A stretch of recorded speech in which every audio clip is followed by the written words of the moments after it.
Olá pessoal, muito bom dia.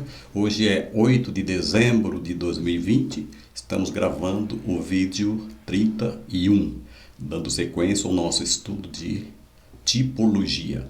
Eu estou chamando tipologia 2 porque nós vamos falar sobre tipos não humanos de Jesus. Na semana passada a gente estava falando sobre tipologia e tipos humanos de Jesus. Vimos alguns tipos, não todos, e a partir de hoje vamos ver tipos não humanos de Jesus. Também nós não vamos ver todos, vamos ver os principais, que já dá para ter uma ideia. Então o primeiro tipo não humano de Jesus que nós vamos ver é a luz, um tipo de Cristo. Então vejam bem, profecia sobre a primeira vinda de Jesus. A vinda de Jesus ao mundo teve como objetivo trazer luz aos que estavam em trevas. Isso aconteceu há mais de 2000 anos atrás. O profeta Isaías, também conhecido como profeta messiânico, ele teve uma visão que se encontra em Isaías capítulo 9, os 2 primeiros versículos. Nós vamos ver a parte B do primeiro e a parte A do segundo versículo. Diz assim: no passado, ele humilhou a terra de Zebulon e de Naftali, mas no futuro honrará a Galileia dos gentios, o caminho do mar junto ao Jordão. O povo que caminhava em trevas viu uma grande luz. Então, Isaías, mais ou menos 740 anos antes de Cristo, ele profetizou essa primeira vinda de Cristo. E essa luz a que ele se refere é Jesus. Então, esta luz é Jesus. Então, o povo que caminhava em trevas viu uma grande luz. No caso, há 2000 anos atrás, os israelitas. O cumprimento dessa profecia, essa que eu acabei de falar de Isaías. Então, essa profecia cumpriu-se em Cafarnaum, quando Jesus começou a pregar. Está lá em Mateus, o Evangelho de São Mateus, capítulo 4, os versos de 13 a 17. Diz assim a Bíblia: saindo de Nazaré, no caso aqui Jesus, foi viver em Cafarnaum. Algumas versões falam Capernaum, é a mesma coisa. Que ficava junto ao mar. Lá atrás falava caminho do mar, Então aqui, junto ao mar, na região de Zebulon e Naftali, para cumprir o que fora dito pelo profeta Isaías. Então é Mateus falando isso. Portanto, é o cumprimento da profecia de Isaías, ocorrida 740 anos atrás, antes da vinda de Cristo. Terra de Zebulon. Então ele está repetindo o que Isaías falou. Terra de Zebulon e terra de Naftali. Caminho do mar, além do Jordão, Galiléia dos gentios. O povo que vivia nas trevas viu uma grande luz. Sobre os que viviam na terra da sombra da morte, raiou uma luz. Olha só, essa luz é Jesus. Daí em diante, Jesus começou a pregar: arrependam-se, pois o reino dos céus está próximo. Então veja bem, aqui Mateus ele está confirmando o que Isaías tinha previsto, tinha profetizado. Então ele profetizou a primeira vinda de Cristo, que foi há 2000 e poucos anos atrás, Como a Bíblia diz que o verbo se fez carne, habitou entre nós, Está lá em João 14, então se cumpriu aqui. Outra coisa, Jesus, ele próprio se apresenta como a luz do mundo. É por isso que a gente fala que a luz é um tipo de Cristo. Estando o mundo em trevas, Deus enviou seu Filho, que é a luz do mundo. Vamos ver 3 versículos no livro de João. João capítulo 9, verso 5, capítulo 8, verso 12 e capítulo 12, verso 46. Então vamos ver o primeiro aqui. João 9, 5. Enquanto estou no mundo, sou a luz do mundo. Então Jesus aqui está se apresentando como a luz do mundo. 8, 12. Falando novamente ao povo, Jesus disse: eu sou a luz do mundo. Quem me segue nunca andará em trevas, mas terá a luz da vida. O 12:46.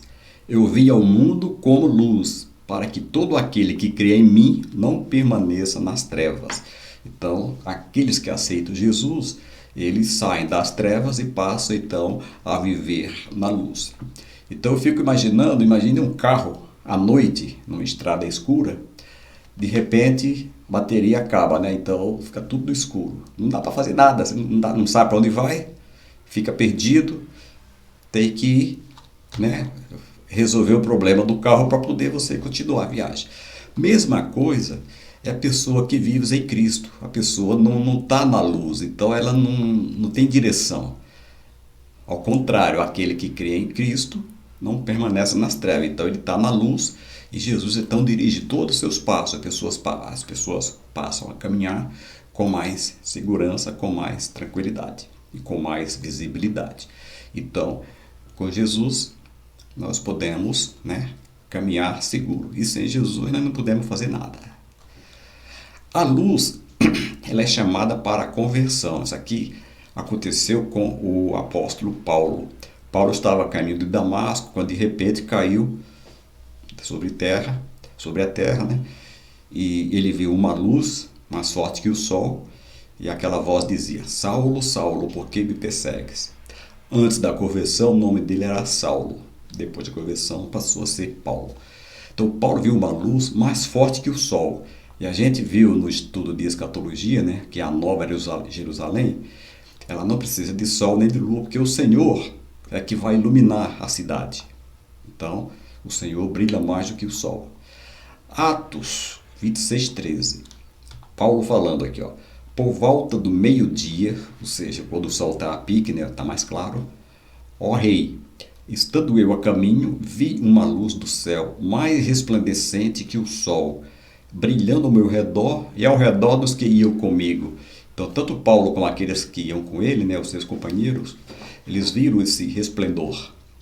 E esse trecho aqui de Atos aqui fala do discurso de Paulo perante o rei Agripa.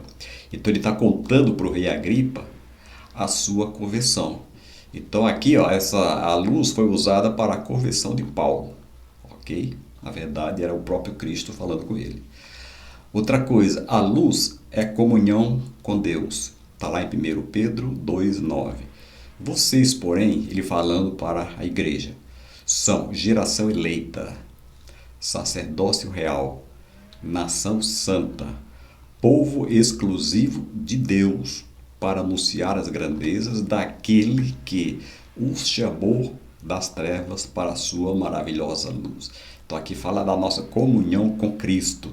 E a missão nossa é anunciar aquilo que Cristo fez aos salvos, aos que aceitaram Jesus. E que Ele está esperando que a gente divulgue, que a gente ganhe mais pessoas para Cristo. E a luz também, ela traz conforto e segurança para nós cristãos. Olha só, Salmo 27, verso 1, vou pegar só a parte A. O Senhor é a minha luz e a minha salvação. De quem temerei? Então, quando eu falo aqui de conforto, ó, que a luz traz conforto. Se não fosse essa luz aqui, aquela lá de cima, eu não estaria aqui gravando esse vídeo com tanta claridade, né? Com tanta transparência. E quem inventou a luz, essa luz elétrica que nós estamos aqui desfrutando e que nos traz bastante conforto, foi um americano de Ohio chamado Thomas Edison, no ano de 1879. Então ele inventou essa luz e através dessa invenção nós temos aqui essa luminosidade, esta claridade. E que até então era candeeiro, né? Então a luz ela traz conforto. Agora imagine a luz de Cristo, tá? O próprio Cristo que é a luz. E traz segurança também, porque aqui diz, ó, de quem temerei? Quer dizer, que com Cristo eu não temo a nada, só posso temer ao Senhor. Outra coisa, agora nós somos filhos da luz. João 12:36 e Efésios 5:8. Creio na luz, isso aqui é Jesus falando, ó, creiam na luz enquanto vocês a têm. Ele estava falando para os seus discípulos, para que se tornem filhos da luz. Terminando de falar, Jesus saiu e ocultou-se deles. E o Efésios 5:8. Porque outrora vocês eram trevas, mas agora são luz no Senhor. Vivam como filhos da luz. Ou seja, a partir do momento que a pessoa conheceu Jesus e entregou sua vida para Ele, ela agora são filhos da luz. Aqui diz, outrora eram trevas, ou seja, quem não conhece Jesus é trevas. mas agora são luz no Senhor, como tá escrito lá nos outros versículos que a gente leu, né? Aqui diz: vivam como filhos da luz. Então nós temos que brilhar. Um outro tipo não humano de Jesus é a Arca de Noé. Então a Arca de Noé é um tipo de Cristo. E então nós vamos ver aqui algumas curiosidades, né? Então a Arca de Noé, primeiro vamos ver a ordem para construir. Tá lá em Gênesis capítulo 6, versos 13 e 14, eu vou pular para o 18. Deus disse a Noé: darei fim a todos os seres humanos, porque a terra encheu-se de violência por causa deles, dos seres humanos. Eu os destruirei juntamente com a terra. Você, porém, ou seja, Noé, fará uma arca de madeira de cipreste, divida em compartimentos e revista de piche por dentro e por fora. E então um detalhe aqui: da mesma forma que Deus instruiu Moisés a construir o tabernáculo e deu todos os detalhes, ele também instruiu Noé dando os detalhes, né? Que a gente não vai ler, que são vários capítulos para ler. Mas com você, ou seja, Deus falando, com você, Noé, estabelecerei a minha aliança. E você entrará na arca com seus filhos, sua mulher e as mulheres de seus filhos. Então aqui dá um total de 8 pessoas. Noé, sua esposa, 3 filhos e 3 noras. Então dá 8 pessoas. E essa aliança aqui, ó, com você estabelecerei a minha aliança, é conhecida como aliança noética. A Bíblia fala de 8 alianças. Uma delas é a aliança noética. A arca também ela é um refúgio. Então a arca é um tipo de Cristo como refúgio do seu povo por ocasião do juízo. Então ali Deus trouxe juízo à humanidade, mas a arca serviu de refúgio para Noé e sua família. Olha Hebreus 11:7. Pela fé, então Noé demonstrou ter muita fé, assim como Abraão, assim como Moisés.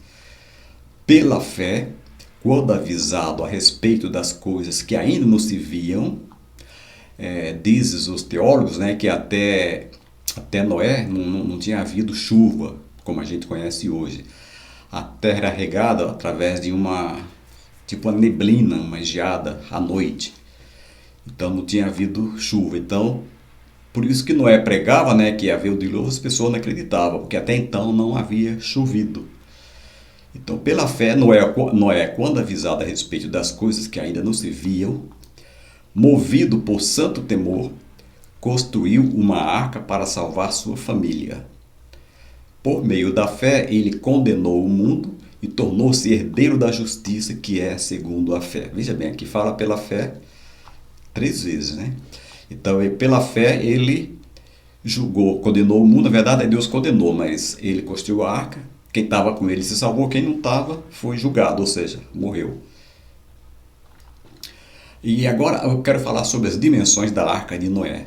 A arca tinha 135 metros de comprimento, 22,5 de largura e 13,5 metros de altura.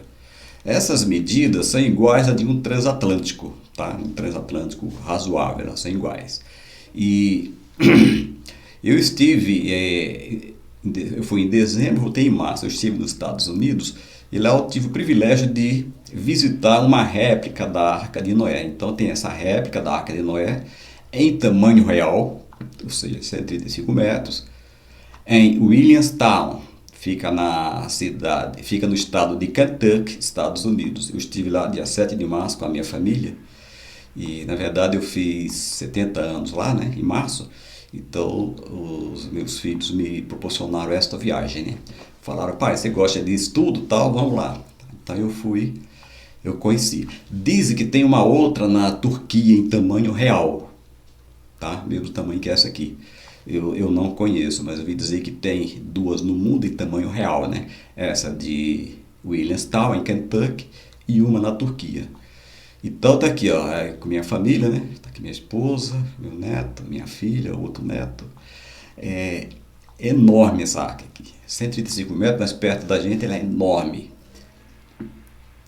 Aqui tá ela por dentro, né? Aqui é a recepção. É lógico que a Arca de Noé não era assim tão luxuosa, né? Que aqui, como é um ponto turístico, então é tudo moderno, né? A entrada aqui tem computadores, é tudo high-tech. Mas lá dentro a gente vê, tem imitação dos animais, né? E tem sons gravados, né? Os sons do elefante, sons do boi, da galinha. É um negócio assim bem parecido com o que foi a Arca de Noé. Outra coisa, o único meio de salvação. A ruína da humanidade veio pelo pecado. Então, o pecado do homem, o pecado da humanidade, trouxe toda essa ruína. Mas Deus preparou um remédio, a Arca de Noé. Quem entrasse escaparia do castigo, quem não entrasse morreria afogado. Então, nesse sentido, a arca é tipo de Cristo, o único meio de salvação. Então veja bem, o que diz Atos capítulo 4, versículo 12. Não há salvação em nenhum outro, pois debaixo do céu não há nenhum outro nome dado aos homens pelo qual devamos ser salvos. Então, o único meio de salvação é Cristo. E nessa ocasião aqui, no tempo de Noé, que foi mais ou menos 3.000 anos antes de Cristo, o único meio de salvação era a arca. E Noé, durante a construção da arca, que durou mais de 100 anos, ele também pregava, só que o povo achava que ele era louco, que não ia acontecer nada disso. Ah, mas esse é louco, que isso? Que vai chover, que nada. E ele pregou e ninguém aceitou a pregação dele, ninguém aceitou, né, se arrepender dos pecados e voltasse para Deus. Somente a família de Noé. Então, através dessa família que Deus então repovoou, né, o planeta Terra de novo. Então ainda bem que ele pôde contar, né, com essa família de justos, cujo líder era Noé. A porta. A porta é Jesus. No tabernáculo a gente viu também que a porta é Jesus. Tá? Para entrar, tinha que entrar com sacrifício. Hoje não precisa entrar com sacrifício, porque Jesus já fez o sacrifício. Então, aceitando Jesus, aquela parte de matar o cordeiro, de matar a ovelha, a gente já pula, porque Jesus já fez essa parte. É só aceitar, então você entra pela porta. Quem entrar por ele será salvo. Quem não entrar estará perdido. Acerca de sua vinda, Jesus disse, olha só, e Jesus aqui falou de Noé. Assim como foi nos dias de Noé, também será nos dias do Filho do Homem. Pois, ele está falando agora da sua segunda vinda. O povo vivia comendo, bebendo, casando-se e sendo dado em casamento, até o dia que Noé entrou na arca. Então veio o dilúvio e os destruiu a todos. Então, nos dias de Noé, o povo, né, estava comendo, bebendo, casava-se, dava-se em casamento e tal. Mesmo Noé pregando, construindo a arca, mas pregando as pessoas não aceitavam. Então veio o dilúvio e destruiu a todos. Então na vida de Cristo vai acontecer mais ou menos isso.